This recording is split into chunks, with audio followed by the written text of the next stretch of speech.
My name is Joyce, and I am 66 years old. As a retired organic food artisan, I spent over 40 years perfecting recipes and cultivating ingredients with the meticulous care that only comes from true passion and dedication.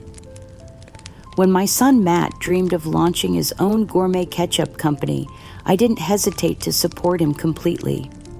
I mortgaged my cherished ancestral cabin, valued at $400,000, with a $150,000 mortgage, investing the proceeds as crucial seed capital for his venture.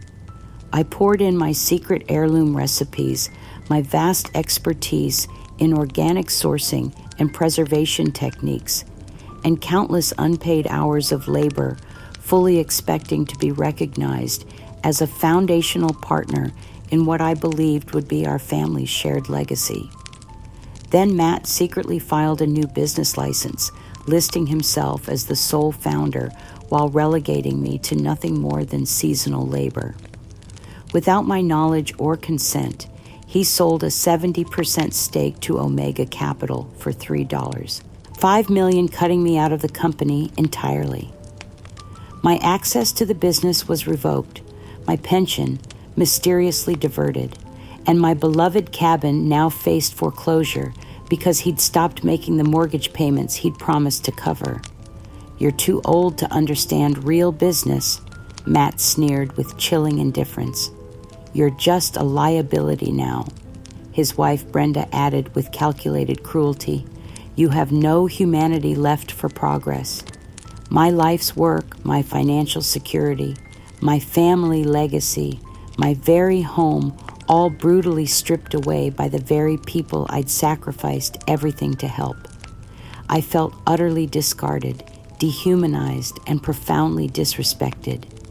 Yet as despair threatened to consume my spirit completely, an artisan's meticulous dedication to authenticity and documentation ignited a cold, determined fury within me. What Matt Brenda, their corporate lawyer, Mr. Davies and Omega Capital, didn't know was my secret weapon handwritten production logs, spanning decades, unique heirloom recipes with detailed provenance and original invoices, explicitly listing me as co-founder and primary investor. A brave young accountant had secretly copied crucial financial documents before being dismissed. My loyal network of local organic farmers and my intellectual property lawyer ally waited patiently in the wings. This time, their insidious fraud and breathtaking lack of humanity wouldn't just unravel, it would expose their shocking betrayal, reclaim my stolen legacy, and restore my dignity, proving once and for all that truth and authentic craftsmanship triumph over corporate greed and family treachery. The foreclosure notice arrived on a Tuesday morning that had started like any other, with me tending to the herb garden outside my ancestral cabin. The official envelope felt heavy in my hands, and my heart sank as I read the devastating words, "Final notice of foreclosure proceedings." 3 months behind on mortgage payments that Matt had promised to cover from the company's profits. My hands were shaking as I drove to the gleaming new headquarters of Mountain Artisan Ketchup, the company I'd helped birth with my recipes and my life savings. The building was impressive, all glass and steel, with a parking lot full of expensive cars. Nothing like the humble kitchen where we'd first perfected those recipes together. But when I approached the main entrance, a security guard stepped forward with obvious discomfort. "Ma'am, I'm sorry, but I have instructions that you're not allowed on the premises without an appointment," he said, clearly embarrassed by the situation. "I'm Joyce Patterson," I said, trying to maintain my dignity despite the public humiliation. "This is my son's company. I'm one of the founders." The guard checked his clipboard, then shook his head. "I'm sorry, ma'am, but you're listed as a former seasonal employee. No access without authorization from Mr. Patterson, former seasonal employee." The words hit me like a physical blow. After 40 years of perfecting organic food artistry, after mortgaging my home to fund this venture, after contributing my most precious family recipes, I was being treated like a dismissed temporary worker. It took 20 minutes of patient explanation and growing humiliation before the guard finally agreed to call Matt's office. The small crowd of business people that had gathered to watch the spectacle made me feel like a confused elderly woman causing a scene rather than a co-founder trying to access her own company. When I finally gained entry to Matt's office, the transformation was shocking. Gone was the warm, grateful son who had begged for my help just 2 years ago.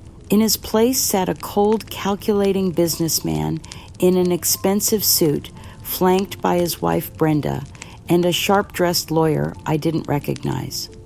"Mom," Matt said without even looking up from his desk, "you shouldn't be here. This is a corporate environment now." "Matt," I said, trying to keep my voice steady, "I received a foreclosure notice on the cabin. You promised the mortgage payments would come from company profits. What's happening?" His response was devastating in its casual cruelty. "Mom, you were never a founder. You just helped out in the early stages. This is a big business now, a real corporation with serious investors. You're too old to understand how modern companies operate. You were seasonal labor at best, and frankly, we've moved beyond needing that kind of artisanal input." Brenda leaned forward with a smirk that chilled me to the bone. Honestly, Joyce clinging to a ketchup recipe like it's some kind of treasure, it's pathetic. Matt's company is worth millions now, and you're just in the way. You have no humanity for real progress.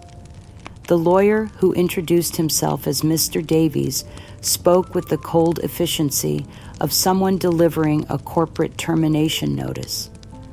"Mrs. Patterson, my client, has asked me to clarify your status with the company. Any contributions you made were compensated through temporary housing arrangements and nominal consulting fees. You have no ownership stake, no ongoing relationship with the business, and no claims to intellectual property." I stared at them in disbelief. "Compensated, Matt. I mortgaged my home, our family's ancestral cabin, to give you $250,000 in startup capital. I created every single recipe you're using. I spent 2 years working 18-hour days without any salary, believing we were building something together." Matt's face remained impassive. "You chose to make those investments and contributions. That doesn't create ownership rights. The $3. $5 million sale to Omega Capital was handled properly, with all legal documentation showing me as the sole founder and owner. $3.5 million, I felt dizzy. You sold the company for $3.5 million and didn't tell me. Why would I tell you?" he asked with genuine puzzlement. "You're not an owner. You're not even an employee anymore. This sale clears my $700,000 personal debt from previous ventures and sets our family up for life." Brenda's laughter was sharp and ugly. "Joyce, you need to understand that this is how business works in the real world. Matt's company is worth millions because of his vision and leadership, not because of some old recipes you copied from your grandmother." Copied from my grandmother. The dismissal of 4 decades of original recipe development and organic food expertise was breathtaking in its cruelty. "Those aren't copied recipes," I said, my voice rising despite my efforts to stay calm. "Those are heirloom formulations I've been developing and perfecting for 40 years. The tomato selection process alone took me 15 years to master." Mr. Davies consulted his clipboard with practiced indifference. "Mrs. Patterson, I have here a letter from your pension administrator indicating that your direct deposits have been redirected to cover outstanding debts related to the property you mortgaged. Additionally, we have reports of concerning behavior that suggest you may be experiencing some confusion about your role in past business relationships. Concerning behavior, I looked around the room, seeing my own son and daughter-in-law nodding in agreement with a stranger's assessment of my mental state. It was then that I noticed Ethan and Chloe Matt's teenage children sitting quietly in the corner of the office. My grandchildren, who I'd taught to make jam and pickle vegetables, were staring at me with expressions of embarrassment and pity. Grandma Ethan said, with the casual cruelty that only teenagers can achieve, "You just don't get how business works. This isn't about making food in your kitchen anymore. This is serious corporate stuff." Chloe giggled nervously. Grandma is so old, she probably doesn't even understand computers or spreadsheets. She's just confused. The dismissal from my own grandchildren felt like the final nail in my coffin of humiliation. Matt stood up, clearly eager to end the conversation. "Mom, you're just a liability at this point. You're losing your mind if you think you deserve anything more than what you've already received. The cabin situation is unfortunate, but that's what happens when people make poor financial decisions." Poor financial decisions. I could barely speak through my shock. "I invested my life savings in your dream." "Your choice," he said with a shrug. "Now I need you to vacate the cabin immediately. The foreclosure is proceeding, and we can't have any complications with the property transfer." Brenda was already spreading poison in the community, I realized, as she pulled out her phone to show Matt something. "I've been telling people at the farmer's market that Joyce is getting senile and trying to steal credit for Matt's innovations. Everyone's very understanding about how difficult this must be for the family." As I left that gleaming corporate headquarters, walking past the security guard, who now looked at me with pity rather than respect, I felt the full weight of my children's betrayal.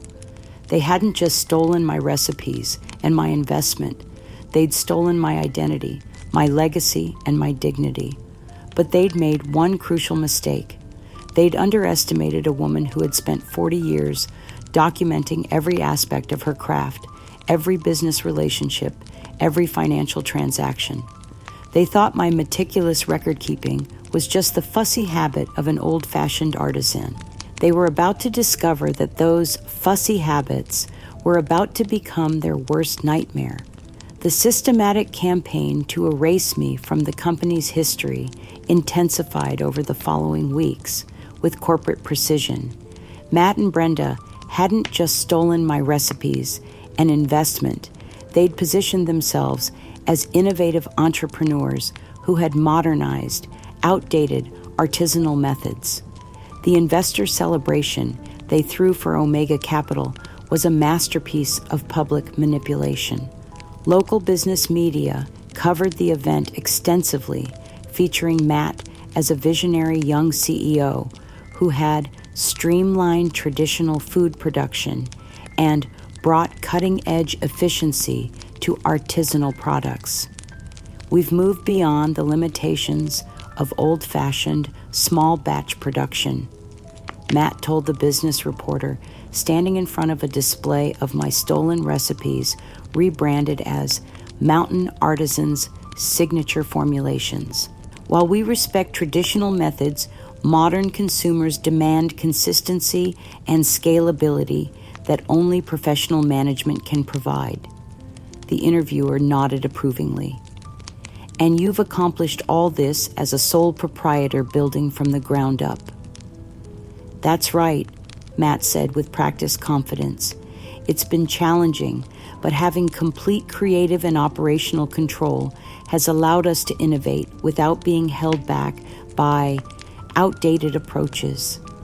Brenda's social media campaign was even more insidious.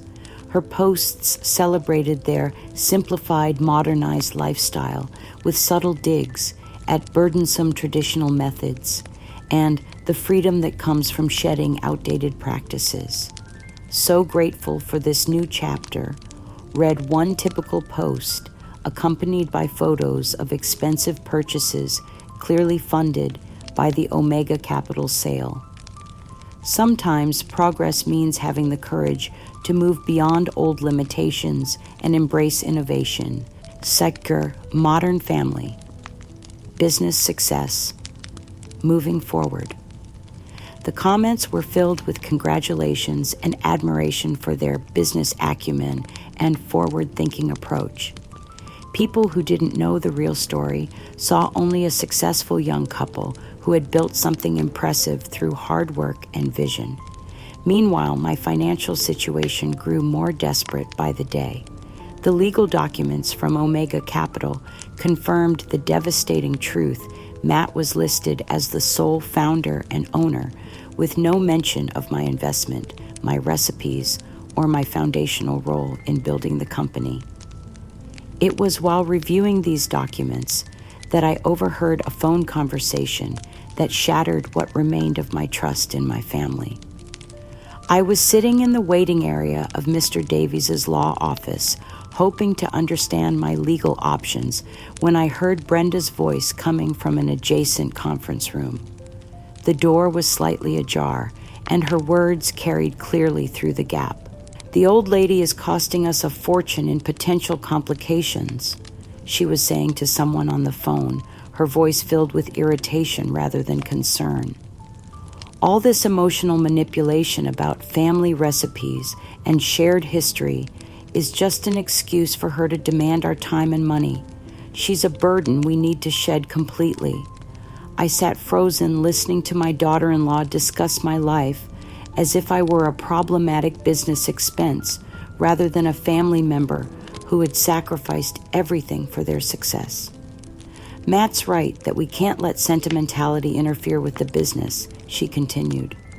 "Once her cabin is sold at foreclosure and she's settled somewhere that limits her ability to cause problems, we'll be free to enjoy the benefits of our hard work without dealing with her constant demands for recognition." The chilling clarity hit me like a physical blow. This wasn't about protecting the business or managing family dynamics. This was about using my financial ruin as justification for erasing me completely from their lives and their success story. That night, unable to sleep in the cabin that would soon be taken from me, I found myself reflecting on a painful secret I'd carried for over 20 years, a secret that made Matt's current betrayal even more devastating. When Matt was in his early 30s, he'd made a series of catastrophic business decisions that had left him facing $250,000 in personal debt and potential criminal charges for unethical investment practices. He'd been involved in a scheme that had defrauded several elderly investors, and when it collapsed, he faced not only financial ruin, but possible prosecution. I'd saved him. Using every penny of my remaining retirement savings, over $200,000, including the last portion of my husband Arthur's life insurance, I'd quietly paid off his debts and used my business connections to ensure the legal issues disappeared. I'd spent months creating a paper trail that made it look like Matt had discovered the fraud and was cooperating with authorities rather than being a perpetrator. Matt never knew the full extent of what I'd sacrificed to protect him. I'd told him only that I'd worked something out with the creditors, letting him believe it had been resolved through negotiations rather than my financial devastation. For 20 years, I'd watched him rebuild his reputation and his confidence, telling myself that the sacrifice had been worth it to see him succeed. Every milestone in his career, every moment of family pride had felt like validation of my choice to prioritize his future over my financial security.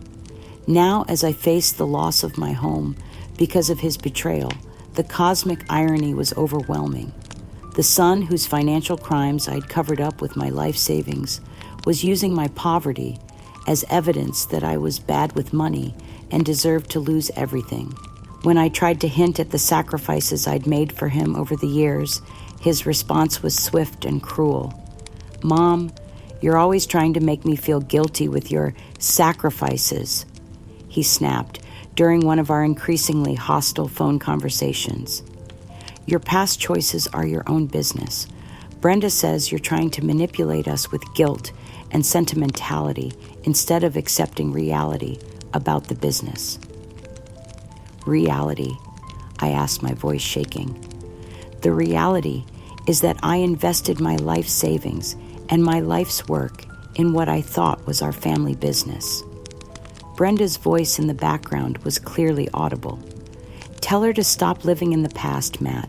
Your company is worth millions because of your vision and leadership, not because of some old recipes she copied from cookbooks." But the most devastating blow came from my grandchildren. Ethan, now 17, had clearly been coached by his parents about how to view my situation. "Grandma," he said during one painful visit, "your hands are all wrinkly from kneading dough all those years. It's kind of gross, honestly. Why don't you just sell the old cabin and move somewhere more appropriate for someone your age?" The casual dismissal of 40 years of artisanal craftsmanship as gross felt like a knife to my heart.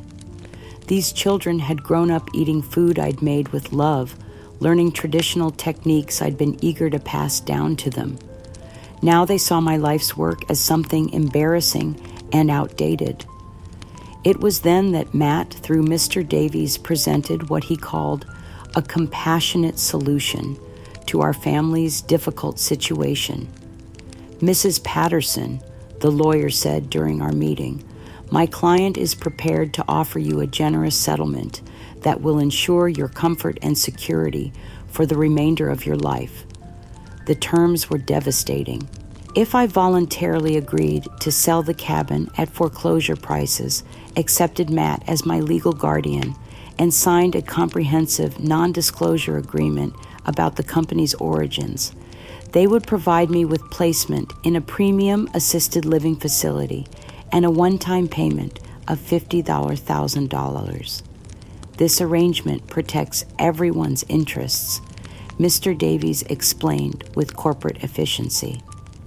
"You'll receive professional care appropriate to your age and circumstances, while Mr. Patterson can continue building his business without the complications of family emotional dynamics." The message was clear: accept being erased from the company's history and placed in institutional care, or face a legal battle I couldn't afford that would result in the same outcome anyway. That night, I sat in my ancestral cabin, surrounded by 4 decades of carefully maintained business records, recipe journals, and documentation of every aspect of building what had become Matt's million-dollar company. They thought they could rewrite history, steal my life's work, and dispose of me like an inconvenient business liability. They thought my meticulous record-keeping was just the fussy habit of an old woman who didn't understand modern business practices. They were about to discover that a woman who had spent her career documenting authenticity and provenance wasn't going to disappear quietly into assisted living. The real fight was about to begin. The final assault on my independence came exactly 1 week after I'd rejected Mr. Davies's compassionate settlement. I should have known they wouldn't wait for my voluntary cooperation. The convoy of vehicles arrived at my cabin on a Thursday morning that had started like any other, with me tending to the herb garden Arthur and I had planted 30 years ago. Matt's expensive sedan led the procession, followed by a moving truck and 2 official-looking SUVs. When they emerged from their vehicles, I saw the scope of what they'd planned. Matt and Brenda were there, of course, but they'd brought reinforcements. Mr. Davies carrying a briefcase full of legal documents, a man in a suit who introduced himself as Mr. Henderson from the foreclosure company, and a team of professional movers who began unloading boxes and equipment. "Mom," Matt said without any preliminary greeting, "it's time for your transition. We've arranged everything for your move to Memory Lane Gardens. They have a lovely room ready for you." I backed away from them, my heart pounding. I'm not going anywhere. This is my home. Mr. Henderson stepped forward with his clipboard and his official demeanor. Mrs. Patterson, I'm afraid the foreclosure has been finalized. The property is being seized today to satisfy the outstanding mortgage debt. All personal property needs to be removed immediately. But I was told I had more time. I protested. The notices said I had 30 days. Mr. Davies spoke with the cold efficiency of someone who'd done this before. Mrs. Patterson, due to your failure to respond to our settlement, offer, and reports of concerning behavior, the timeline has been accelerated for everyone's safety. Concerning behavior. They'd manufactured evidence of mental instability to justify taking my home away faster. The movers began their work with practiced efficiency, loading my precious recipe journals, my antique food preparation tools, and my meticulously kept production logs into boxes marked storage. They handled these irreplaceable pieces of my life's work like ordinary household goods, showing no understanding of their historical and professional value. Please be careful with those, I cried, watching them pack away 40 years of documented culinary expertise. Those journals contain proprietary recipes and production methods. One of the movers shrugged. Don't worry, ma'am. Everything's going to a secure storage facility. You can visit your things whenever you want. But I knew that wasn't true. Once they had me institutionalized, once I was declared mentally incompetent, I'd never see these documents again. They'd disappear into storage, and eventually when the storage fees went unpaid, they'd be destroyed or sold to strangers who would never understand their value. As they prepared to escort me to the van, I made one final desperate plea to my daughter Lisa, who had arrived during the proceedings but had remained silent throughout the confrontation. Lisa, please don't let them do this to me, I begged, reaching out to touch her arm. This is our family home, our legacy. You know my mind is clear. Your own son, Ethan, is watching this happen. Don't let them destroy everything we've built together. For just a moment, I saw something flicker in Lisa's eyes, doubt perhaps, or regret. She opened her mouth as if to speak, but Matt's warning look silenced her immediately. I'm sorry, Mom, she whispered, tears streaming down her face, but she didn't move to stop what was happening. They say this is what's best for everyone.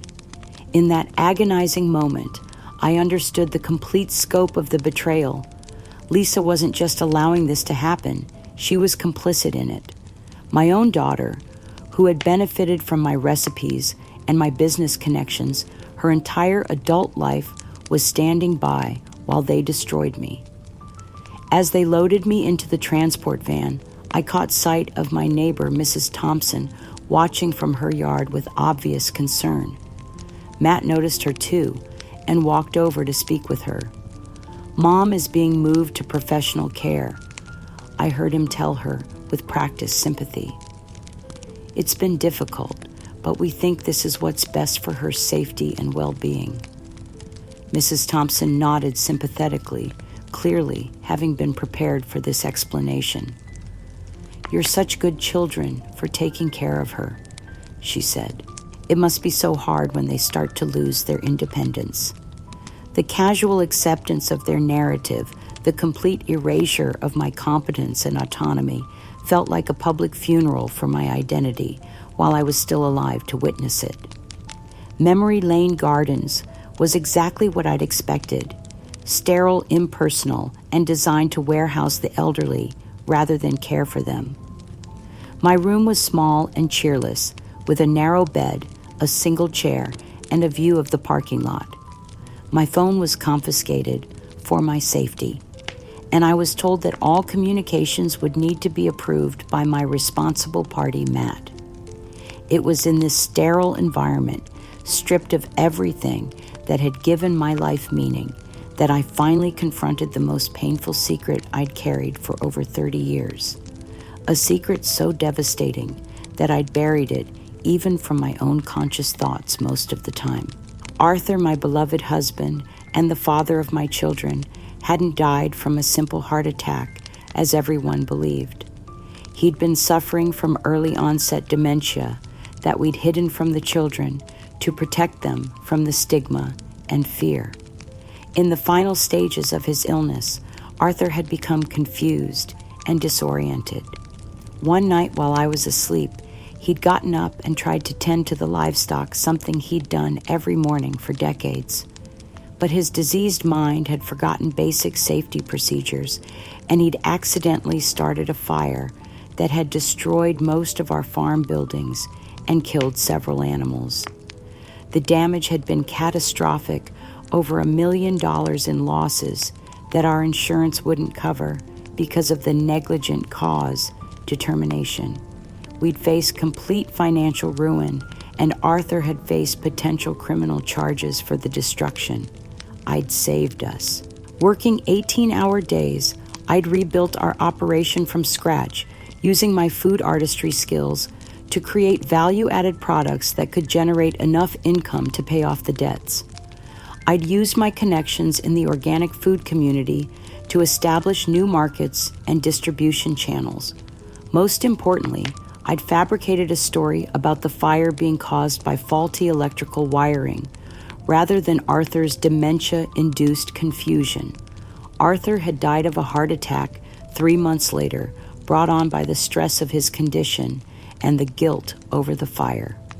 But I'd protected his memory and his dignity, ensuring that our children never knew their father had been reduced to a confused, dangerous stranger in his final months. For 30 years, I'd carried the weight of that secret alone, watching Matt and Lisa remember their father as a competent, successful farmer rather than a victim of a devastating disease. I'd built my food artistry business partly to honor Arthur's memory and partly to ensure our family's financial security after the losses from the fire. Now, as I sat in this institutional room, stripped of my home and my livelihood because of Matt's betrayal, the cosmic irony was overwhelming. The woman who had sacrificed everything to protect her husband's dignity and her family's financial security was being punished for being the victim of her son's crimes. Matt was using my poverty caused by my investment in his fraudulent success as evidence that I was incompetent with money.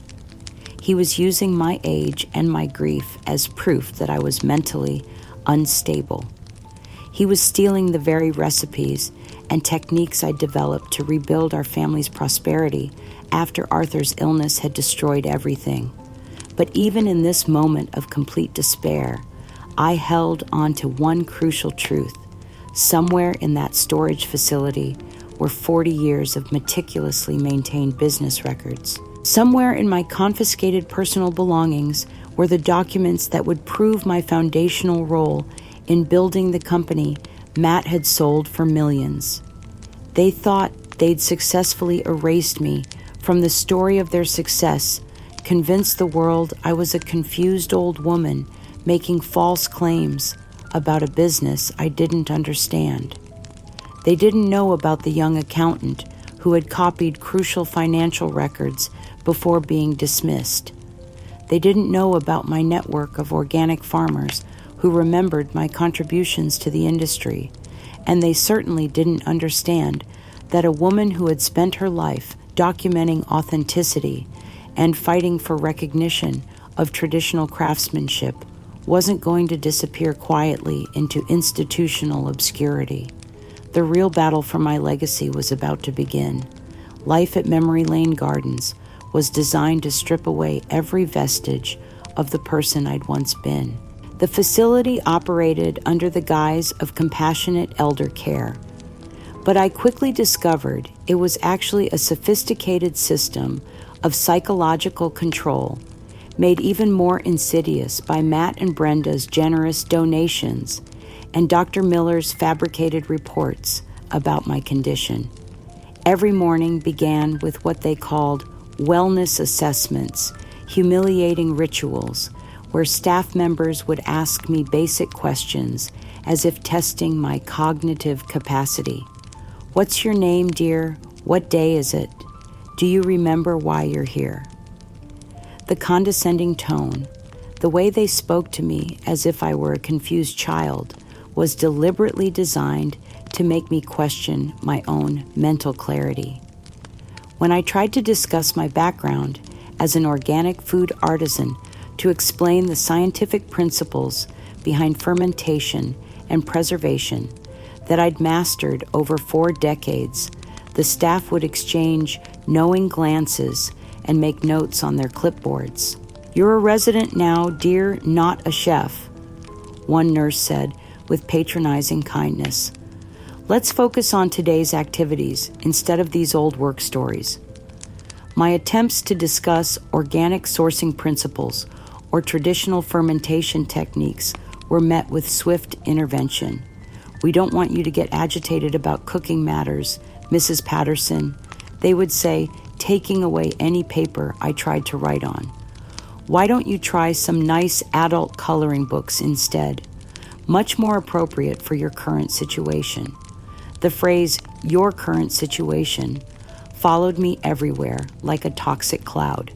They never specified exactly what my condition was, but it was referenced constantly as if everyone understood that I was fundamentally impaired in ways that made my expertise and experience irrelevant.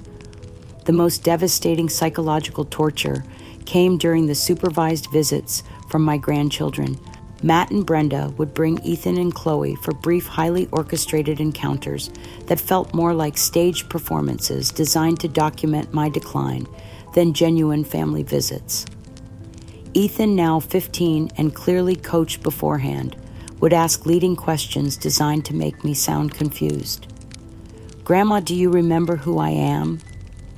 He'd ask, his voice artificially gentle, while Brenda recorded the interaction on her phone. "Do you remember teaching me to make preserves when I was little?"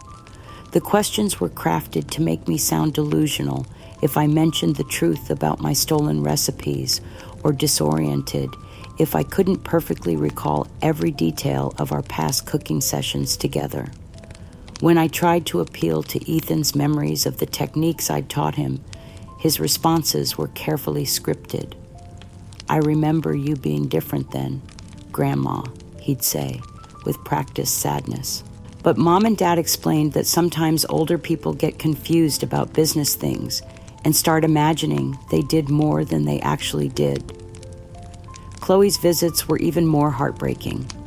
At 13, she would bring me comfort items, large print recipe books with pictures, soft kitchen towels, simple measuring cups meant for someone with severe cognitive impairment. During one particularly cruel visit, Ethan showed me photographs on his phone, swiping through images of my beloved cabin property. "Look, Grandma," he said, showing me a picture of himself and Matt standing on what had been my herb garden, holding a large sign that read, "Luxury development coming soon." "Dad says you don't need to worry about the old place anymore because you have everything you need here." The visual assault of seeing my ancestral land being prepared for destruction, presented by my own grandson as a positive development, was almost more than I could bear. I felt my heart physically ache as I watched him scroll through pictures of bulldozers clearing the organic gardens I'd tended for decades, his face bright with excitement about the progress his father was making. But the cruelest blow came when Brenda announced the sale of my cabin on social media with triumphant celebration.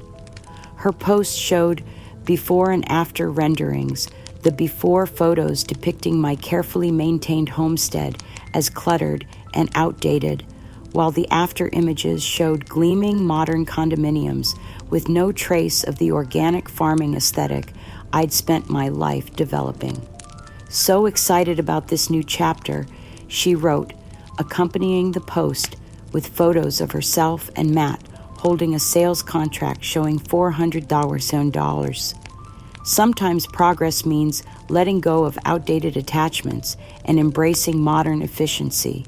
Can't wait to see what the developers do with this underutilized space. The comments on her posts were filled with congratulations and praise for their wise investment decisions and forward-thinking approach to property development. People who had never known the true history of my land were celebrating its destruction as if it were a victory for modernization. Meanwhile, my financial situation grew more desperate by the day. I discovered that Matt, using his court-appointed guardianship powers, had not only taken control of my remaining bank accounts, but had also diverted my pension payments and revoked my access to any funds. When I tried to contact my own attorney, I was told that all legal communications had to go through Mr. Davies, who was now handling my legal affairs.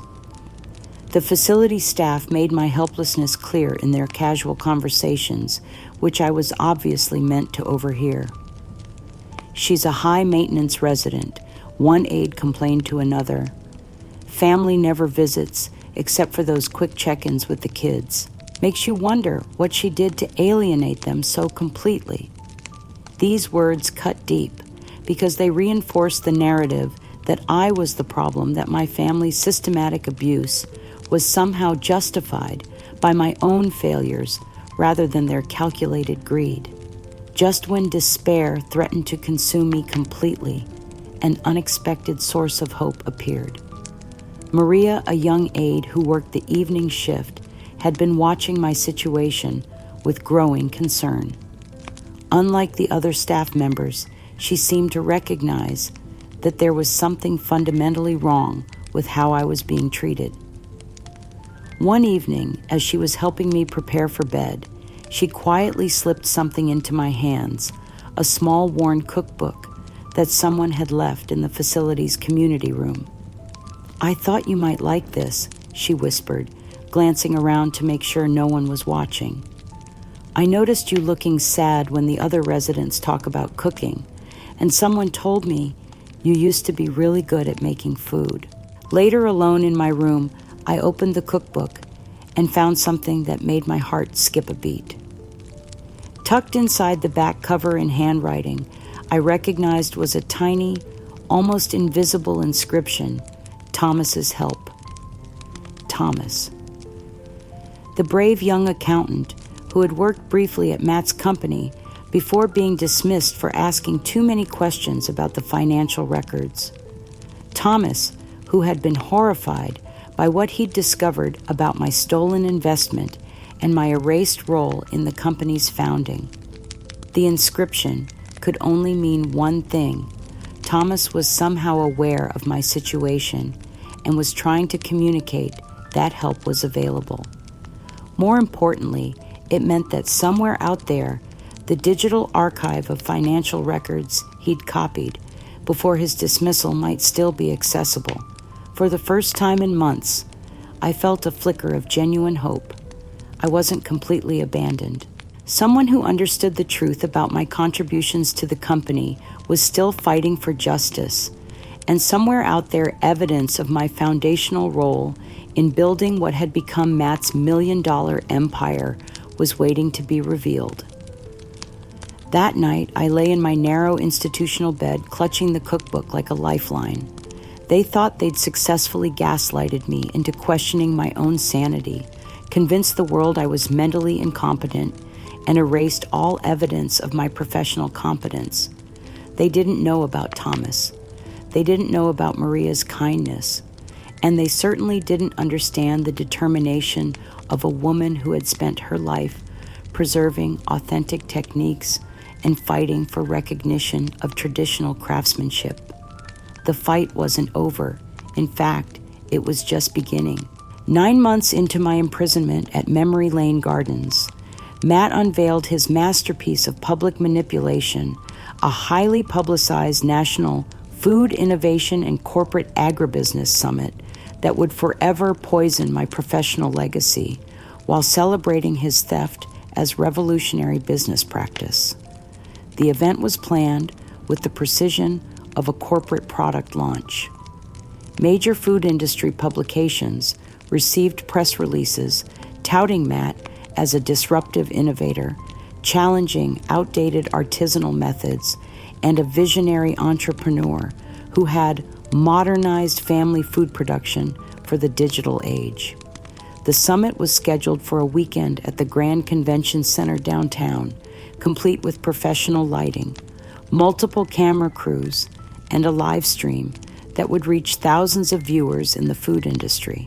Matt had somehow positioned himself as the keynote speaker, and I learned from overheard staff conversations that he'd been promoting the event as a case study in agricultural modernization.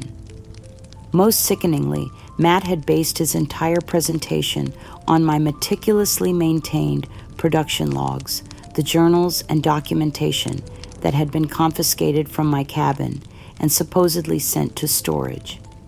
He'd taken 40 years of my careful recipe development, my organic sourcing networks, and my traditional preservation techniques, and he was presenting them as examples of inefficient sentiment-based food production that modern agribusiness needed to reject.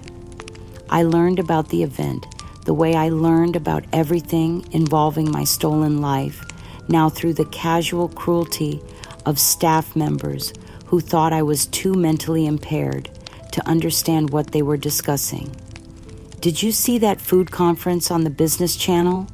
one aide said to another during the shift change. "The young CEO talking about modernizing old family recipes. His mother is one of our residents. Sad how the older generation just can't adapt to efficient production methods." The live stream was playing in the common room when I managed to slip in during the afternoon. What I saw was a calculated dismantling of everything I dedicated my career to protecting. Matt stood at a podium wearing an expensive suit that my stolen money had undoubtedly paid for speaking to a crowd of several hundred food industry professionals about his innovative approach to liberating agricultural productivity from generational inefficiency. Too often, he said, his voice carrying across the room with practiced authority, we allow outdated artisanal sentiment to prevent scalable food production. My mother's generation was obsessed with small batch methods, living in constant fear of modernization and efficiency. But what if that resistance was actually creating the very limitations they were trying to avoid? He clicked through PowerPoint slides that I recognized as digitized versions of my own production logs and recipe development records. But he'd manipulated the data, taking my careful documentation of traditional techniques and presenting it as evidence of production stagnation and market-resistant methodologies. "Look at this example," he said, pointing to a chart that showed my meticulous small batch fermentation processes. My mother spent 30 years perfecting a ketchup recipe that could only produce 50 bottles per week. 50 bottles. She was so attached to authentic methods that she couldn't see how her emotional attachment was preventing real success. The audience murmured with sympathetic understanding. These people didn't know that my emotional attachment had created recipes so superior that major food corporations had tried to buy them for decades. They saw only efficiency metrics and profit margins. Brenda spoke next, her presentation focusing on the business transformation that had occurred once they'd modernized my production methods. She'd hired graphic designers to create beautiful slides showing the difference between sentiment-based artisanal production and data-driven food manufacturing. Sometimes the greatest innovation comes from having the courage to move beyond family traditions that no longer serve modern markets, she said, looking directly into the camera with practiced sincerity. Matt's mother created beautiful products, but she was stuck in outdated thinking that prioritized craft over commerce. Our success came from honoring her legacy while adapting it for contemporary needs. Honoring my legacy. She was using the language of respect and gratitude to justify stealing everything I'd created. But the most devastating moment came when they played pre-recorded video messages from my grandchildren. Ethan, now 15, and looking heartbreakingly like his grandfather. Arthur spoke directly to the camera with the same practiced sincerity I'd seen during his visits to the facility.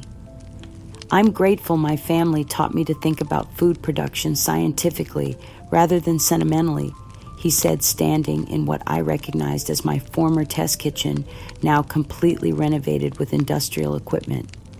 My grandmother always wanted us to learn about cooking, but she was stuck in old ways of thinking.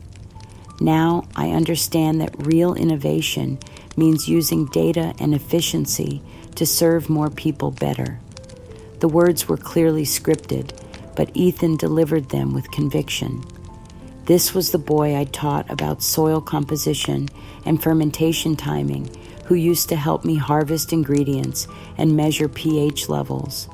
Now he was publicly rejecting everything I'd tried to teach him about the science behind traditional food production. Chloe's segment was shorter but equally painful.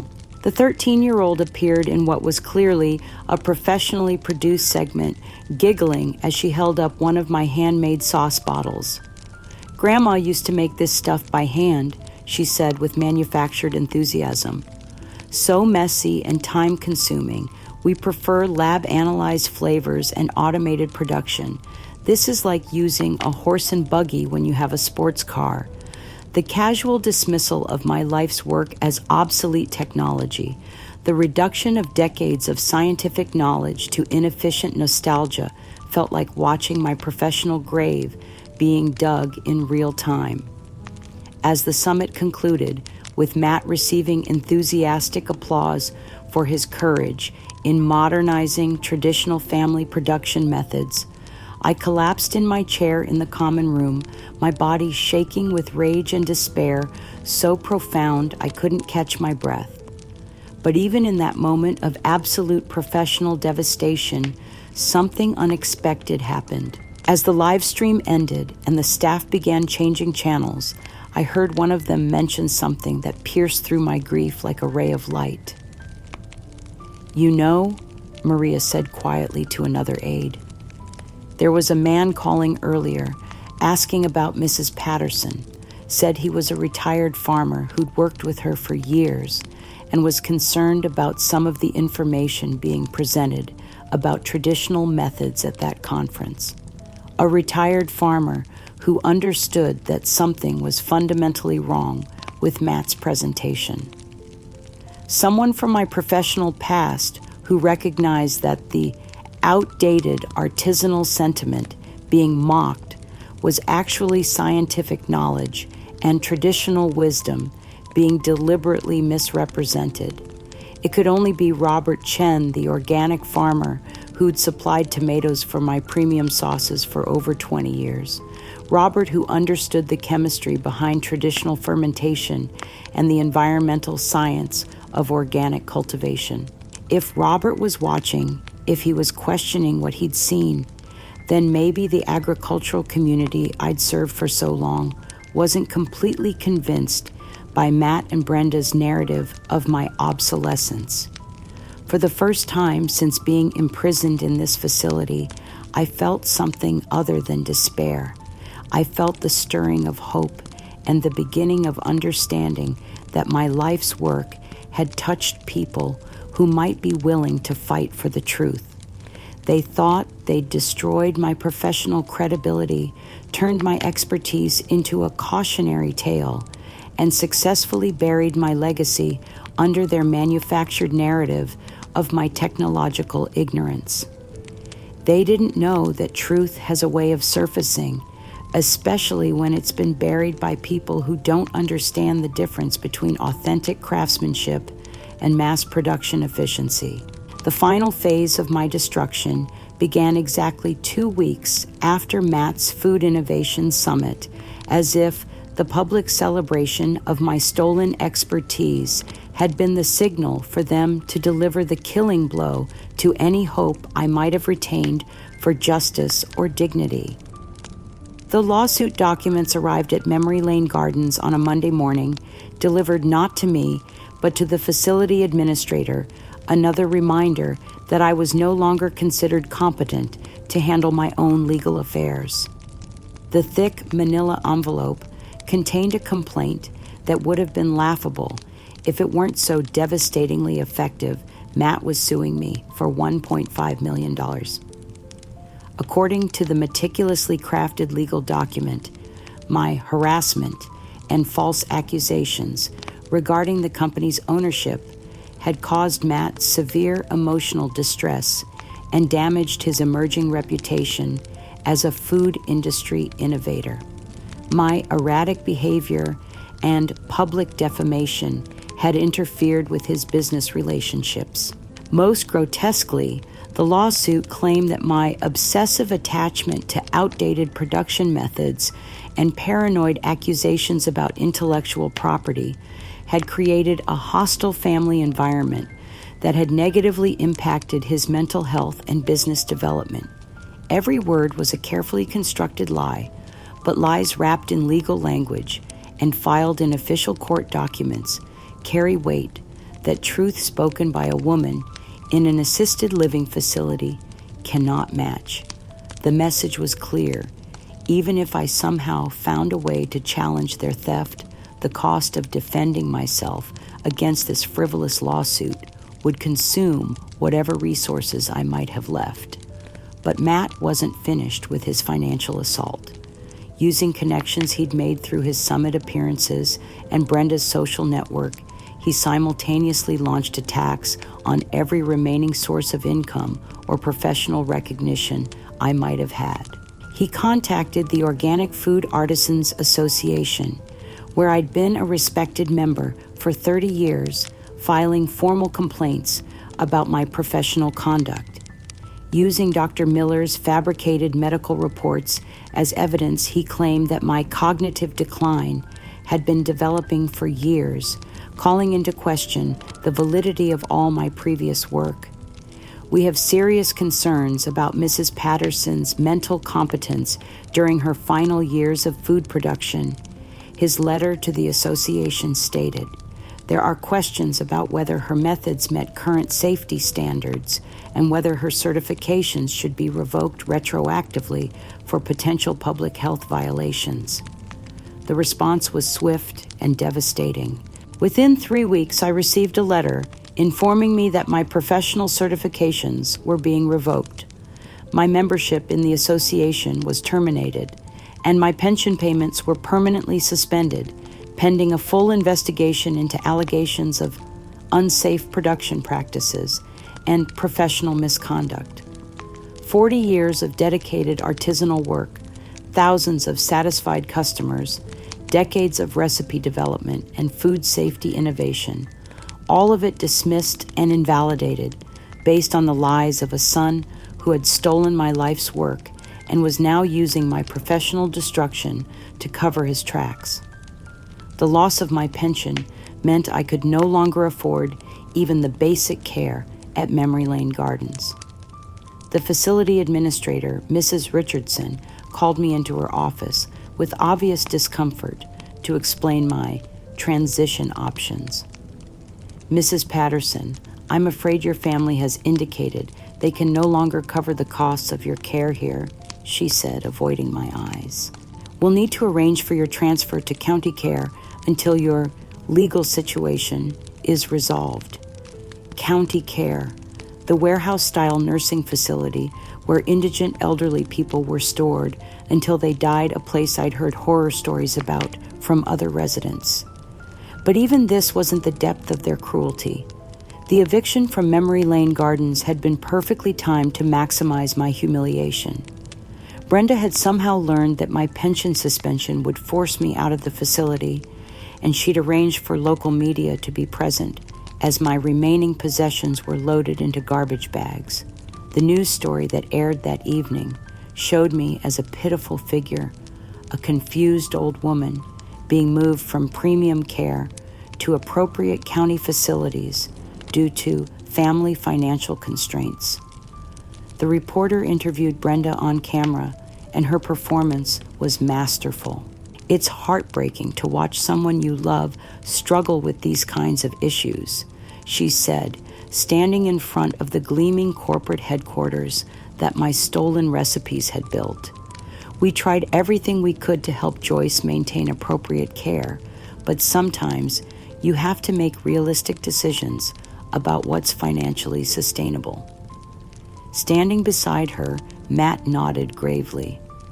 "We want what's best for everyone," he said. Sometimes that means accepting difficult realities about aging and professional competence. They looked like concerned family members making painful but necessary decisions about an elderly relative's care. The viewing public saw only their composed explanations and footage of me being transferred to county care. No one questioned their narrative or wondered why a respected artisan had suddenly become destitute and incompetent. But Matt and Lisa's cruelest display of indifference was yet to come. As I struggled to adapt to the crowded, understaffed county facility, they made it clear that my suffering was simply not their concern. I have no legal obligation to support her beyond what we've already provided, Matt told a local reporter who had asked about family assistance. She made her own financial decisions, and now she has to live with the consequences. Lisa, my own daughter, was even more devastating in her dismissal. Her social media posts during this time showed her busy, fulfilled life, family dinners, vacation photos, celebrations of Matt's business success, with not a single mention of my situation. "So grateful for this peaceful time in our lives," read one particularly cruel post. Sometimes you have to focus on the family members who are moving forward rather than getting dragged down by unnecessary drama. But Brenda's final display of triumph was the most sickening of all.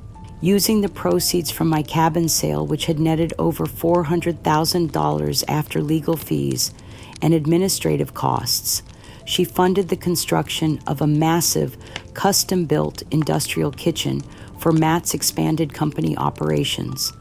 The dedication ceremony was covered extensively in business media, with Brenda and Matt speaking about their commitment to honoring family food traditions through modern innovation and their investment in sustainable, scalable production methods. My mother-in-law always believed that food production should be about bringing families and communities together. Brenda told the gathered crowd with practiced sincerity. This facility represents everything she taught us about the importance of quality and dedication, adapted for contemporary needs. The irony was sickening. She was using money stolen from my life savings to fund a memorial to my supposed values, while I was literally homeless and destitute because of their theft. The stress of losing everything: my home, my income, my professional reputation, my family relationships, while watching my tormentors be praised for their supposed innovation and generosity, proved too much for my 66-year-old body to handle. The stroke came while I was sitting in the county facility's day room, watching the local news coverage of the kitchen dedication ceremony. One moment, I was listening to Matt speak about my legacy of family food values, and the next, I was on the floor, my vision going dark as nurses rushed to help. I woke up in the county hospital's emergency ward, connected to machines that monitored every function of my damaged brain. The neurologist, Dr. Williams, explained that I'd suffered a significant stroke brought on by severe stress and that my cognitive function might be permanently impaired. "You're fortunate to be alive," she said gently. "Your brain was under tremendous strain. The combination of emotional trauma and financial stress can be just as dangerous as any physical threat." As I lay in that hospital bed, barely able to speak and partially paralyzed on my left side, my mind drifted in and out of consciousness. In those hazy moments between sleep and waking, I found myself remembering a conversation with Arthur that had haunted me for decades. I could see him clearly in my memory, sitting in our kitchen, late one night, holding medical bills he was trying to hide from the children. He'd been diagnosed with an experimental cancer treatment that our insurance wouldn't cover, treatment that might have saved his life if we could have afforded it. Joyce, his voice echoed in my memory. I need to tell you something about the farm finances. There's money I've been setting aside for this treatment, but it means we might lose the property if the cancer doesn't respond. In my dream state, I realized that Arthur had died, not just from cancer, but from the financial stress of trying to pay for treatment while protecting our family's security. The very money I'd later use to rebuild our lives and develop my food artistry business had originally been Arthur's desperate attempt to save his own life. Now, 30 years later, the children I'd protected from that devastating truth were using my poverty caused by my investment in Matt's fraudulent success as evidence that I was incompetent with money. The realization was both devastating and energizing. I wasn't just a confused old woman being victimized by greedy family members. I was experiencing a textbook case of elder financial abuse executed by people who had been the beneficiaries of my financial sacrifices their entire lives. They thought they'd destroyed my ability to think clearly, but my stroke had actually crystallized my understanding of the multi-generational pattern of financial sacrifice and betrayal that had defined our family's history. As my strength slowly returned, I felt something I hadn't experienced since this nightmare began: the clarity that comes from recognizing a familiar pattern and understanding that there are proven ways to fight back. They thought they'd silenced me permanently. They were about to discover that a woman who'd spent her career preserving authentic techniques and fighting for recognition of traditional craftsmanship had just remembered every lesson she'd ever learned about documenting truth and exposing fraud. My recovery from the stroke was slow and frustrating, but it was also clarifying in ways I hadn't expected. Lying in that hospital bed with my left side partially paralyzed and my speech slurred, I felt the fragmented pieces of my life's knowledge reassembling into a coherent understanding of the systematic abuse I was experiencing. Dr. Williams had been honest about my prognosis. The stress-induced stroke had caused significant damage, and while I might recover enough to communicate effectively again, I would never be the same physically robust woman I'd once been. But what she didn't understand was that my physical weakness was being matched by a growing mental clarity about the patterns of exploitation I was witnessing. It was during my third week in the stroke rehabilitation unit that I made the decision to record what might be my final testimony. With the help of a compassionate nurse named Rebecca, who had been horrified by my story and had witnessed the complete absence of family visits during my hospitalization, I managed to create a video message using her personal tablet. The recording was raw and unfiltered.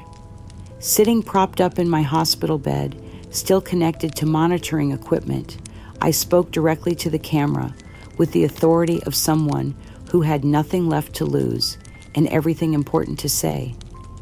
My name is Joyce Patterson, and I may not have much time left to tell the truth about the systematic theft that has destroyed my life and stolen my family's authentic legacy. I began my voice steady, despite my physical limitations. I played the audio recordings I'd secretly made during those first devastating confrontations with Matt, recordings I'd managed to create using my phone's voice memo function when I'd sensed something was wrong with his treatment of our family partnership. Matt's voice came through, clearly revealing the calculated nature of his betrayal. Mom's cabin is worth more as development property than as some sentimental farm, his recorded voice declared in a conversation I'd captured when he thought I was napping. Once I get her declared incompetent, I can liquidate everything and finally clear my debts. She'll never be able to prove what really happened to her investment. In the video, I also carefully revealed my professional background and expertise, explaining how my 40 years of developing organic food artistry had trained me to recognize authenticity and document provenance skills that had allowed me to maintain meticulous records of every aspect of our business partnership. Most importantly, I shared my documentation of Matt's systematic theft and Brenda's complicity in erasing my foundational role in the company. My son, Matt, isn't an innovative food entrepreneur, I explained, looking directly into the camera. He's a thief who stole my recipes, my investment, and my life's work, then used fabricated medical reports to have me declared incompetent when I tried to reclaim what was rightfully mine. The recording was devastating in its quiet authority.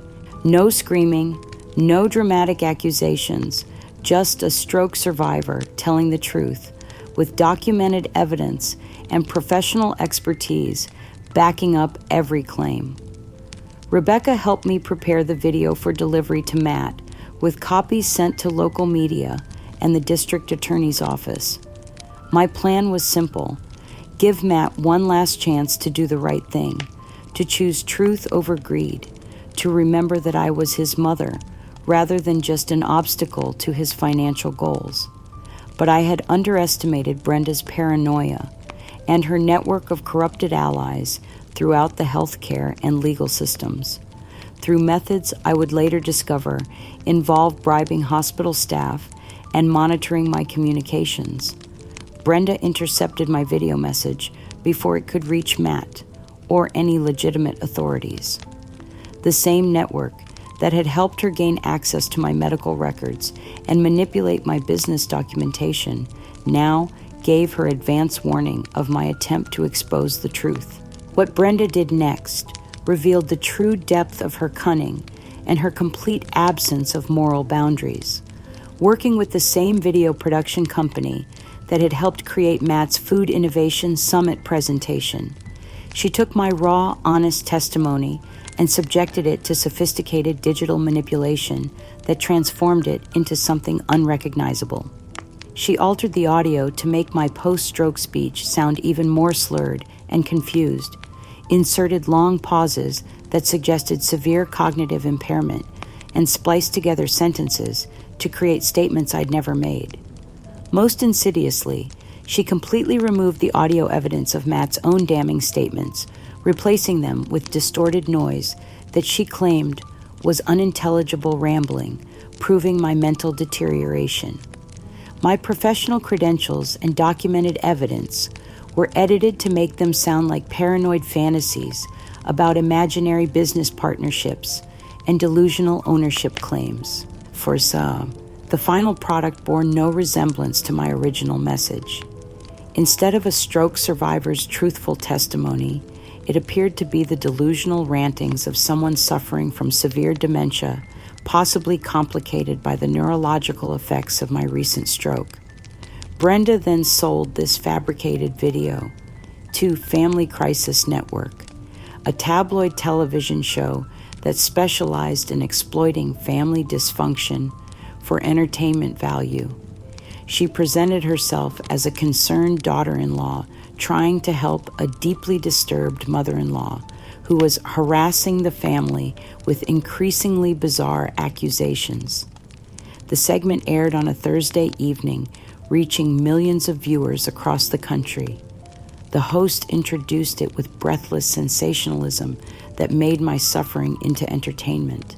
Tonight, a heartbreaking investigation into a family torn apart by dementia delusion and an elderly woman's desperate attempt to destroy her own son's success with false accusations of theft and conspiracy. The doctored video was presented as definitive evidence of my rapid cognitive decline following my stroke and my cruel attempts to blame family members for her own financial mismanagement.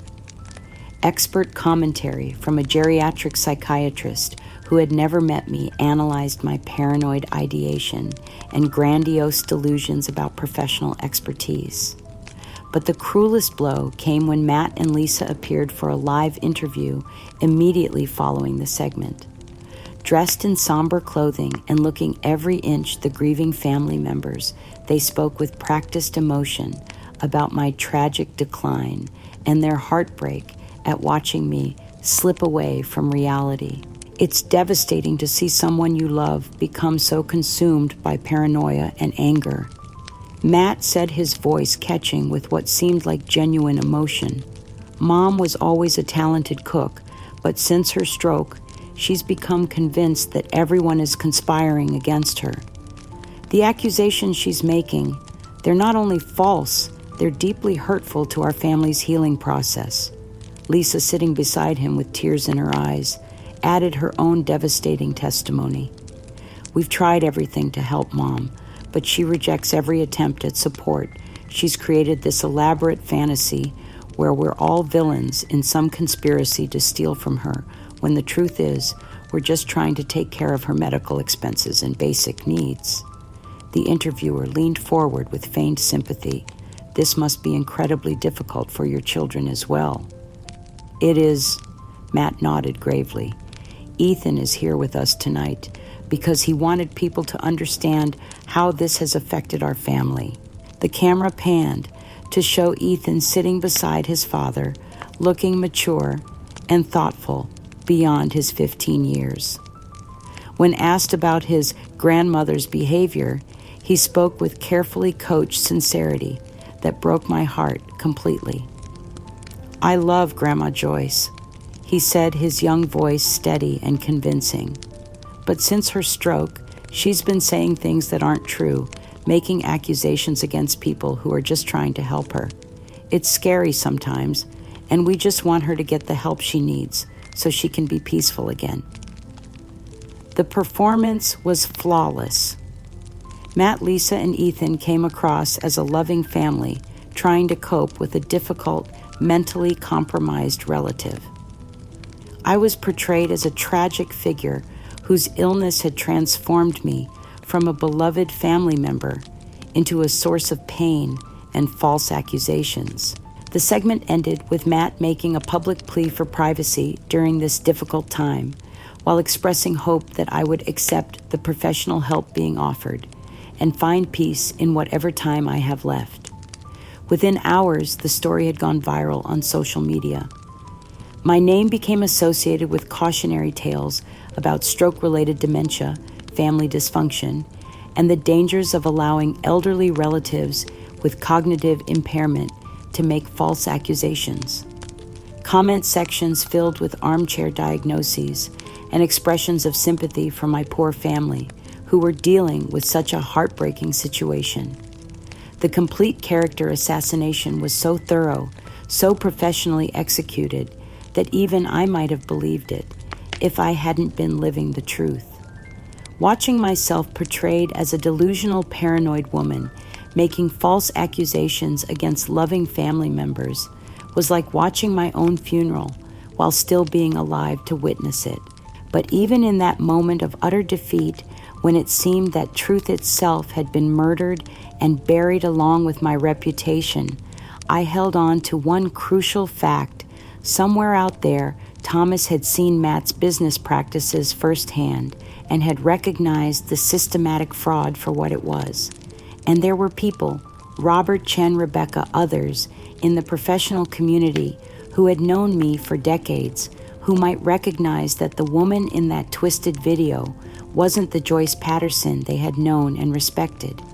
They thought they had silenced me forever, turned my own voice into a weapon against me, and convinced the world that I was everything they claimed I was. They thought my stroke had made me helpless, my age had made me irrelevant, and my isolation had made me powerless. They were about to discover that truth has allies they never suspected, and that some fights are too important to abandon, even when defeat seems certain. The miracle I'd been hoping for came from an unexpected source, a forgotten asset, that would fund my fight for justice. Hidden in my old recipe journals, which Thomas had somehow retrieved from storage, was documentation of a rare heirloom tomato variety I developed and registered decades ago. The intellectual property rights to this variety, now worth substantial money to organic seed companies, provided the funding I needed for legal representation. 6 months after my national humiliation, as I lay recovering in the county hospital's rehabilitation ward, I received visits that would change everything. First came Robert Chen, the organic farmer, who had recognized the fraud in Matt's presentation. Behind him was Thomas, the young accountant, who had risked his career to preserve evidence of the truth. Finally, there was Margaret Walsh, a retired intellectual property lawyer who specialized in food industry cases. Mrs. Patterson Margaret said, taking my hand, "We've been investigating your situation since that horrible video went viral. What they've done to you isn't just criminal, it's an assault on everything that authentic food artisanship represents." Thomas explained that he'd managed to preserve crucial evidence before being dismissed from Matt's company. "I copied everything," he said quietly. "The original partnership agreements listing you as co-founder, the financial records showing your investment, the email exchanges where Matt and Brenda planned to erase your contributions. I knew something was wrong, but I was afraid to come forward until I saw what they did to you." The federal lawsuit we filed was comprehensive and devastating. Matt and Brenda were charged with corporate fraud, intellectual property theft, elder abuse, and conspiracy. Omega Capital Partners faced scrutiny for their role in purchasing a company built on stolen intellectual property. The charges carried serious prison time and massive financial penalties. Most importantly, the case attracted global attention partly because of the viral video that had destroyed my reputation, and partly because it represented a perfect example of how family members could systematically exploit elderly relatives' life work. The trial began on a crisp October morning, with media trucks lined up outside the federal courthouse and crowds of spectators hoping to witness what the press had dubbed the case of the stolen recipe. I sat in the front row wearing the blue dress I'd worn to my wedding with Arthur decades ago, my hands steady for the first time in years. Matt and Brenda entered with their expensive legal team, still projecting confidence despite the mounting evidence against them. They'd hired corporate attorneys who'd built their defense around my supposed mental instability and their clients' legitimate business development of family recipes. That confidence lasted exactly until my legal team began presenting the evidence Thomas had preserved. The courtroom fell silent as Margaret Walsh displayed the original partnership agreement signed by both Matt and me that clearly established our joint ownership of the company. The document explicitly listed me as co-founder and primary recipe developer, with full rights to intellectual property and business decisions. This agreement, Margaret said, holding up the notarized document, was signed 18 months before Mr. Patterson filed his fraudulent business license claiming sole ownership. But it was Thomas's testimony that truly began to destroy their facade. The young accountant, now working as a whistleblower advocate, presented financial records that showed the systematic theft of my investment and the deliberate erasure of my role in the company. Mrs. Patterson invested $250,000 of her personal savings to fund the startup, Thomas testified, referring to his meticulously maintained copies. She also contributed proprietary recipes valued by food industry experts at over $500,000. Mr. Patterson was listed as co-founder and general manager, but Mrs. Patterson retained majority ownership and intellectual property rights. The audio recordings Thomas had preserved were even more damaging. When they played Matt and Brenda's conversation about erasing my contributions, the courtroom gasped audibly. Once we get her declared incompetent, we can rewrite the history however we want. Brenda's recorded voice declared with chilling calculation. She's too old to fight us legally, and who's going to believe a confused elderly woman over successful business owners? Matt's response was equally damning. The $700,000 from this sale will clear all my debts and set us up for life. Mom will never be able to prove what really happened, but the most devastating revelation was yet to come. Margaret Walsh presented what she called the smoking gun, the secret master formula for my organic ketchup that I'd never shared with anyone, not even Matt. "Ladies and gentlemen of the jury," she said, holding up my original handwritten recipe, "this document contains the precise fermentation timing, pH measurements, and ingredient ratios that make Mrs. Patterson's ketchup superior to any mass-produced alternative. This formula was never shared with Mr. Patterson, yet it appears in his patent applications filed after he gained control of the company." An expert witness, Dr. Sarah Mitchell from the Food Science Institute, testified that Matt's patents were virtually identical to my secret formula, proving that he'd somehow gained access to my private recipe development notes. This level of specificity couldn't be coincidental, Dr. Mitchell explained. Mr. Patterson either had access to Mrs. Patterson's proprietary formulations, or he reverse-engineered her products with laboratory-level precision. Either way, these patents represent intellectual property theft. When Matt was called to testify, the transformation was immediate and shocking. The confident CEO who had charmed food industry audiences was gone. Faced with his own recorded words, his own documented theft, and the irrefutable evidence of his systematic betrayal, Matt simply disintegrated. He began stammering, then weeping, then shaking uncontrollably on the witness stand. When the prosecutor asked him to explain his statement about getting me declared incompetent, Matt's composure shattered completely. I needed the money," he sobbed, his voice breaking. "I was drowning in debt, and Mom had so much, and she trusted me completely. I convinced myself she'd be better off in care, that she'd never miss the business." The prosecutor pressed harder. "Mr. Patterson, you used your mother's life savings to fund a company, then stole that company from her and had her declared mentally incompetent when she objected. How was that better for her?" Matt's facade crumbled entirely. I thought I could take care of her with the profits," he whispered, burying his face in his hands. "But then the debts kept growing, and Brenda said we had to choose between saving ourselves and saving her and I. I chose wrong." The sight of him, this man who had systematically destroyed my life while positioning himself as an innovative entrepreneur completely broken by his own recorded admissions, was both heartbreaking and vindicating. This wasn't the calculated sociopathy I'd expected. It was the complete moral collapse of someone who had convinced himself his desperation justified destroying the person who loved him most.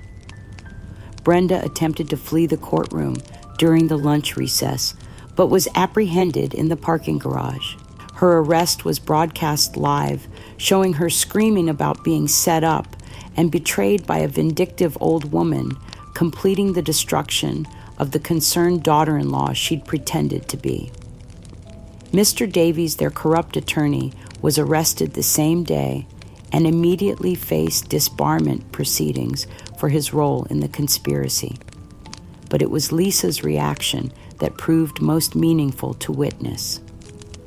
My daughter sat in the gallery throughout the trial, and as the evidence mounted, I watched her face change from confusion to horror to profound shame. When the final recording played, Brenda discussing how they'd manipulate me into assisted living to get her out of the way permanently, Lisa broke down completely. She buried her face in her hands and sobbed openly, finally understanding the full scope of what had been done to me and her own role in enabling it. When our eyes met across the courtroom, I saw in her expression not just remorse, but a desperate plea for forgiveness. She didn't approach me. She understood that the chasm between us was too wide to bridge with simple words, but her tears told me that somewhere inside, my daughter still existed. When Judge Harrison read the verdict, finding Matt and Brenda guilty on all charges, the courtroom erupted in applause, but I felt only a quiet, profound relief. The truth had finally been heard. My voice had been restored, and my life's work, 40 years of authentic food artisanship, had been officially recognized and protected. Justice had taken 3 years to arrive, but it had arrived completely and publicly. The whole world now knew who the real innovator was in this story and who the real criminals had been all along. The court's verdict was as comprehensive as it was decisive. Judge Harrison, a distinguished woman who had clearly been moved by the evidence and the scope of the conspiracy, delivered the sentencing with gravity befitting the magnitude of the crimes. Matt received 10 years in federal prison for elder abuse, corporate fraud, intellectual property theft, and conspiracy. The judge noted that his position as my trusted son, combined with his systematic exploitation of that trust for financial gain, represented family betrayal in its most calculated and devastating form. Brenda received 8 years for her role in orchestrating the psychological manipulation campaign and the systematic erasure of my contributions. Mrs. Walsh, Judge Harrison stated, "You were the architect of a sophisticated conspiracy designed not merely to steal money, but to destroy an elderly woman's identity, reputation, and will to live." Mr. Davies received 5 years and permanent disbarment for his role in the legal manipulation and document fraud. Omega Capital Partners faced federal investigation and potential civil action for their role in purchasing a company built on stolen intellectual property. Most importantly, I was awarded complete restitution, the full $250,000 I'd invested in the company, plus the $400,000 value of my cabin, plus an additional $300,000 in punitive damages for emotional distress and my destroyed professional reputation. The court also ordered the immediate return of my cabin property and all my confiscated recipe journals and production records. But the financial restoration, while crucial, meant less to me than Judge Harrison's formal statement, vindicating my character and professional competence. "Mrs. Patterson," she said, looking directly at me from the bench, "you have endured a campaign of psychological and financial abuse that represents elder exploitation in its most sophisticated and cruel form. Your decades of expertise as an organic food artisan, your innovative recipe development, and your foundational role in building what became a $1 million company have been systematically erased by individuals who should have been your protectors." She paused, her voice growing stronger. "This court formally recognizes that you are not a confused elderly woman making false claims about a business you didn't understand. You are the victim of a calculated conspiracy designed to steal not only your life's work, but your very identity as a professional and as a human being." Those words delivered in open court, recorded for posterity broadcast, globally restored something I thought was lost forever, my sense of professional worth and personal dignity. In the weeks following, the sentencing letters began arriving from across the country, hundreds of them from organic farmers who remembered my contributions to sustainable agriculture, from food artisans who had been inspired by my techniques, from families who had experienced similar abuse and found hope in my victory. The most painful correspondence came from prison.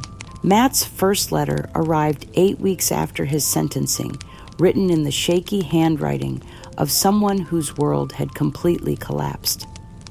Dear Mom, it began, I know I have no right to ask for your forgiveness, and I understand if you never want to see or hear from me again. But I need you to know that I'm in therapy now, trying to understand how I became someone capable of destroying the person who gave me everything. The letter continued for several pages, a raw outpouring of remorse and self-examination. He wrote about the addiction to gambling that had consumed him, about the business failures that had made him desperate, about how he'd convinced himself that my success was somehow his birthright because of everything I'd done for the family. I remember now what you sacrificed when Dad was sick. He wrote, his handwriting becoming even more unsteady. How you rebuilt our lives after we lost the farm. How you created a business that could support all of us. You literally saved our family, and I repaid you by destroying your life. I don't know how to live with that knowledge. Reading his letter, I felt not triumph, but a profound maternal sadness. This broken man was still my son, still the child I'd taught to cook and to appreciate the art of food preparation. His crimes were unforgivable, but he was paying a price that would destroy his entire future. Brenda's correspondence was very different. Her letters were angry, defensive rants that blamed everyone but herself, me for being stubborn, Matt for being weak, the justice system for being biased against entrepreneurs. Even in prison, she remained convinced that she'd been the victim of an elaborate conspiracy. Reading her letters, I felt not anger, but a profound sadness. Brenda had destroyed herself as thoroughly as she'd tried to destroy me. And unlike Matt, she seemed incapable of recognizing her own responsibility. The most meaningful reconciliation came with Lisa. 4 months after the trial ended, she appeared at my restored cabin, her face swollen from crying, carrying a basket of ingredients from the farmer's market. Mom, she said, her voice breaking before she could say anything else. I don't know how to begin to apologize for what I allowed to happen to you. I was a coward. I was afraid of confronting Matt and Brenda, afraid of disrupting my own comfortable life, and I let them destroy you while I stood by and watched. Our conversation lasted hours. Lisa spoke about the guilt that had consumed her since the trial, about how she'd been gradually manipulated into believing Matt and Brenda's version of events, about her shame at allowing her children to be used as weapons against me. I kept telling myself I was staying neutral, avoiding family drama, she said through tears. But there was no neutral position when elder abuse was happening. My silence was complicity, and I'll have to live with that forever. But Lisa didn't just offer apologies, she offered action. She'd already begun volunteering with elder advocacy groups, using her own story as a cautionary tale about the dangers of passive complicity in family abuse. She'd also started therapy with Ethan and Chloe, helping them process the trauma of learning their parents were criminals. The healing with my grandchildren was slower and more complex.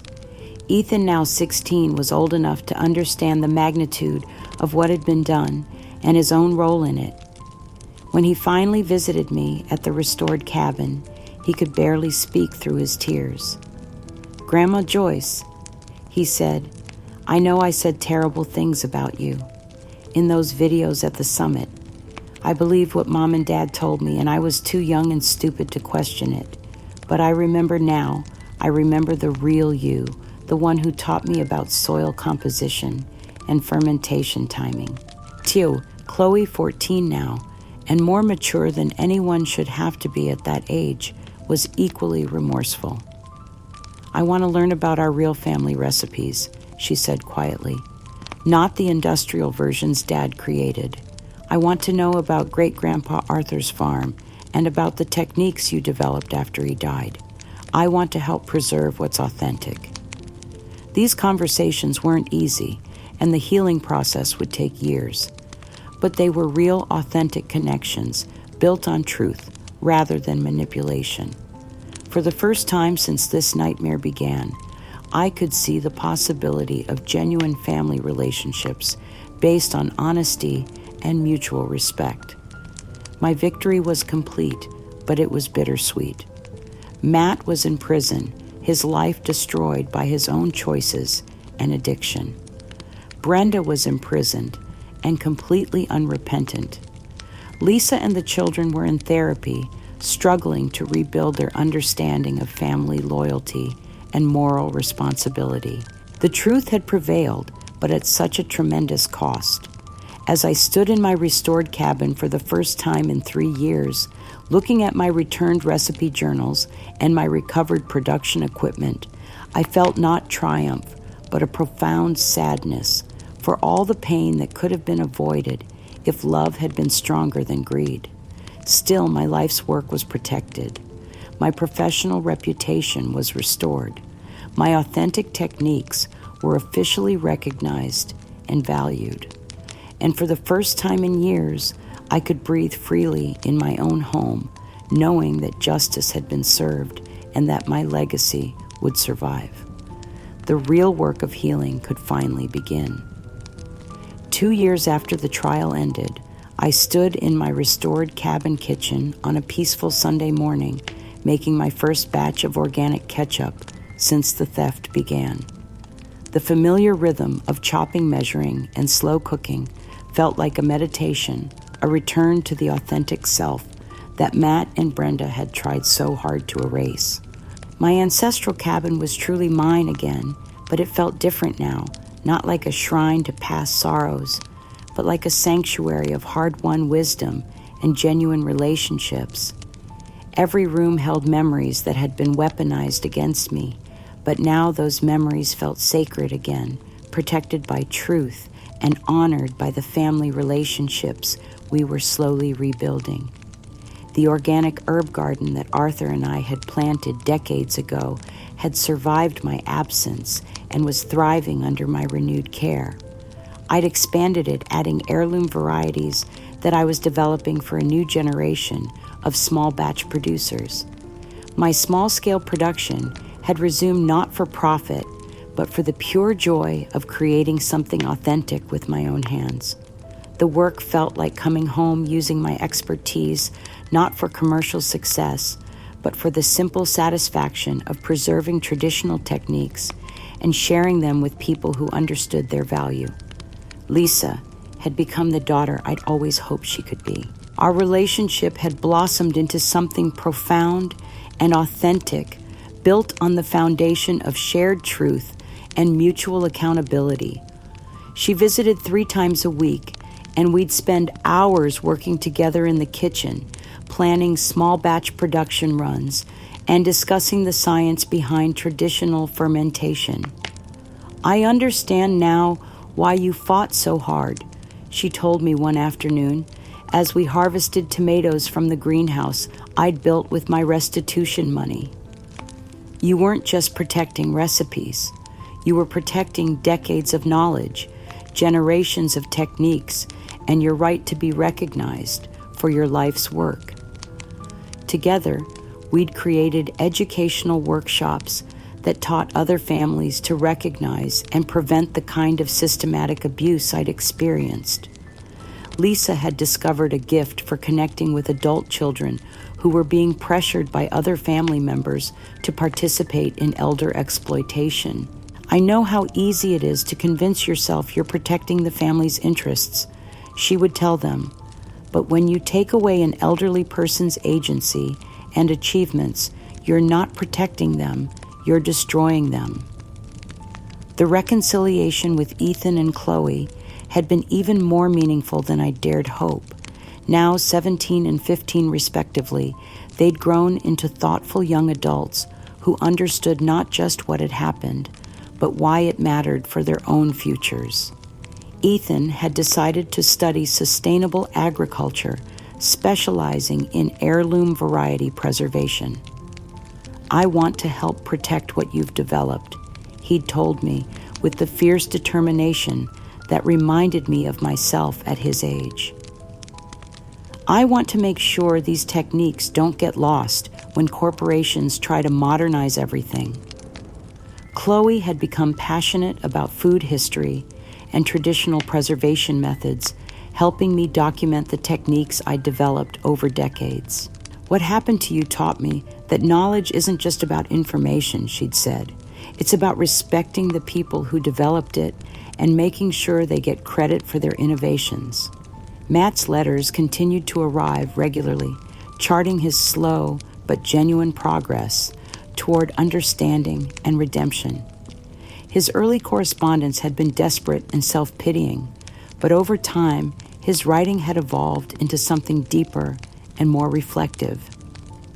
"I'm taking classes in food history and traditional agriculture," he wrote in one recent letter. "Learning about the techniques you mastered, the science behind the methods I dismissed as outdated. I see now that I wasn't innovating, I was destroying knowledge that took generations to develop." While I couldn't envision a close personal relationship with Matt in the future, I'd reached a place of cautious hope about his journey toward making amends to the broader community of food artisans he'd harmed. Brenda remained in prison serving her sentence in bitter isolation. According to Lisa, she'd refused all visits and had cut off contact with everyone choosing to nurse her grievances alone, rather than confront her own responsibility. I felt sorry for her, but I'd learned that some people choose their own prisons long before the law puts them there. My transformation into a national advocate for elder rights and authentic food preservation had given new meaning to my life in ways I'd never expected. The memoir I'd written, Stolen Recipes: A Fight for Family Legacy and Truth, had become a bestseller in the food industry and helped countless families recognize the warning signs of intellectual property theft and elder exploitation. Speaking engagements took me to conferences where I met other artisans and small business owners who'd faced similar challenges. Young people especially responded to the message that traditional knowledge comes with responsibility, that preserving authentic techniques sometimes requires tremendous courage. The local senior entrepreneur workshop I'd started had grown from a small group at the community center to a nationally recognized program that was being replicated in agricultural communities across the country. We focused on helping elderly farmers and food producers protect their intellectual property and transfer their knowledge to the next generation safely. But the most profound transformation was internal.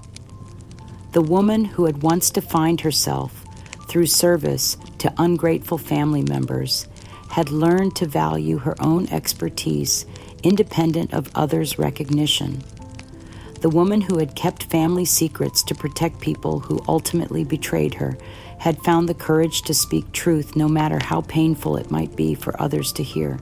Standing in my kitchen on this peaceful morning, I felt Arthur's presence, not as a ghost haunting my memories, but as a warm assurance that love transcends betrayal, that authentic work endures beyond theft, and that a life lived with integrity leaves ripples that touch generations.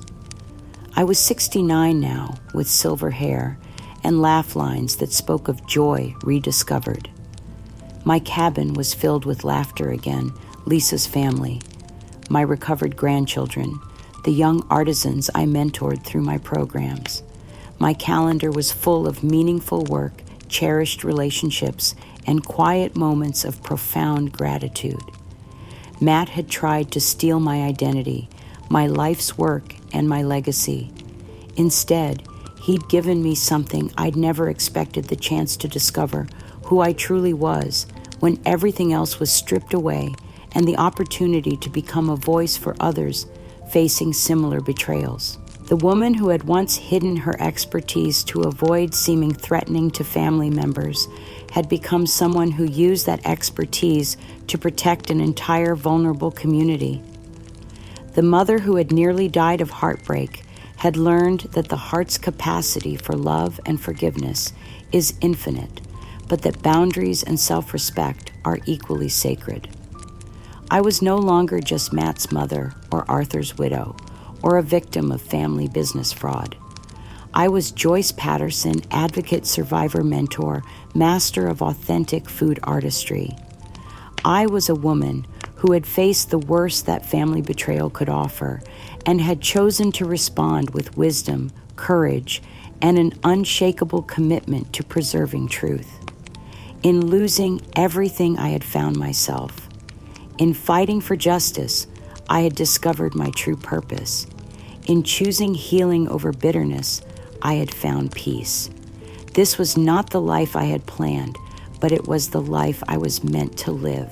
Years have passed since that terrible time when I thought my world had ended, and I can honestly say that my life today radiates an unshakable inner peace, hard-won through immense adversity. My cherished ancestral cabin, once threatened with foreclosure and development, is now a sanctuary of vibrant life and authentic creativity, frequently filled with the laughter of Lisa and my grandchildren, our bonds rebuilt on honesty, respect, and deep affection.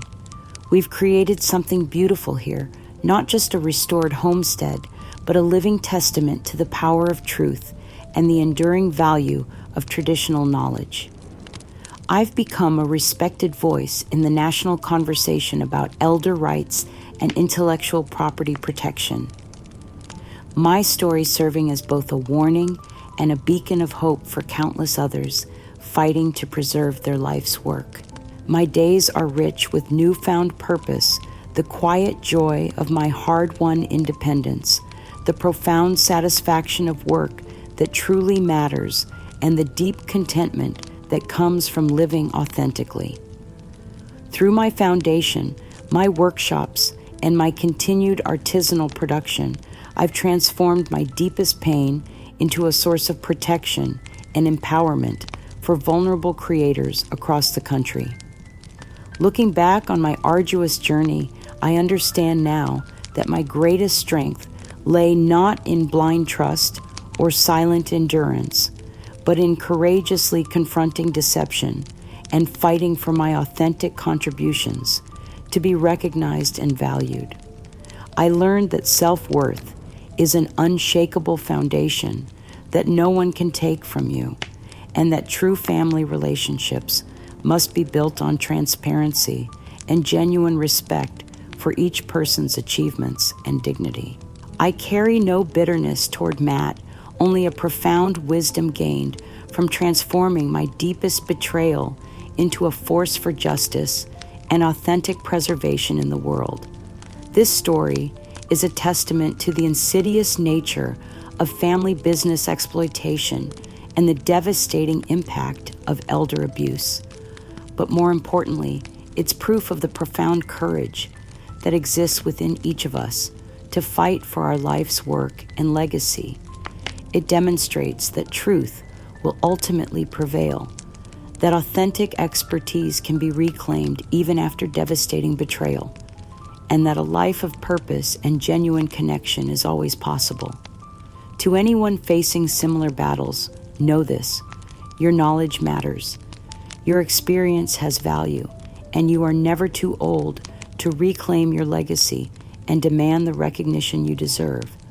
Document everything, trust your expertise, and remember that the most meaningful families are built on truth and mutual respect, not convenience or financial gain.